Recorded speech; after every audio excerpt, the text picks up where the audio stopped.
The last leap. तो कहानी की शुरुआत होती है सू और जॉन्सी से। दोनों ही एक यंग आर्टिस्ट हैं और दोनों ही एक ही बिल्डिंग के सेम फ्लैट पर रहते थे और वह फ्लैट तीसरे मंजिल पर था और वो बिल्डिंग एक पुराना घर था। नवंबर में जॉन्सी बहुत ही बीमार हो जाती है। उसे निमोनिया हो गया था। वह बिना हिले बिस्तर पर बस लेटी रहती थी और बस खिड़की के बाहर देखती रहती। सू उसकी दोस्त वह बहुत चिंतित हो जाती है।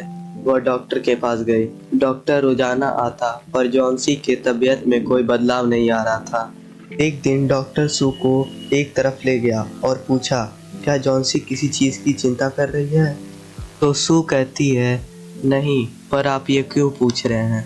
फिर डॉक्टर कहता है, मुझे ऐसा लगता है कि जॉन्सी ने मन बना लिया है कि वह ठीक नहीं होगी। अगर वह जीना नहीं चाहती तो दवाइयों का कोई असर नहीं होगा। फिर सू अपनी पूरी कोशिश करती है जॉन्सी का मन अपनी बीमारी से हटाकर आसपास की चीज़ों में लगाने का। वह कपड़ों के फैशन के बारे में बात करती, लेकिन जॉन्सी ने उसका कोई जवाब नहीं दिया। जॉन्सी अपने बिस्तर पर स्थिर लेटी रही। फिर सू ने अपना ड्राइंग बोर्ड जॉन्सी के रूम में लाया और पेंटिंग शुरू की। जॉन्सी का ध्यान उसकी बीमारी से हटाने के लिए और वह काम करते करते बीच बीच में सीटी भी बजाती थी।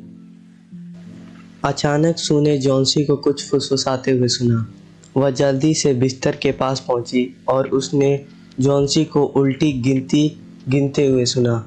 वह खिड़की के बाहर देख रही थी और कह रही थी, 12।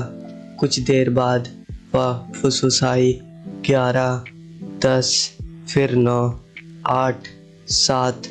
सू ने उत्सुकता से खिड़की के बाहर देखा। उसने देखा कि एक बूढ़ा क्रीपर प्लांट पौधा उनकी खिड़की के सामने वाले ईंटे की दीवार पर आधी चढ़ाई कर रहा था। बाहर तेज हवा में क्रीपर प्लांट अपनी पत्तियां गिरा रही थी। सू ने जॉन्सी से पूछा, यह क्या है?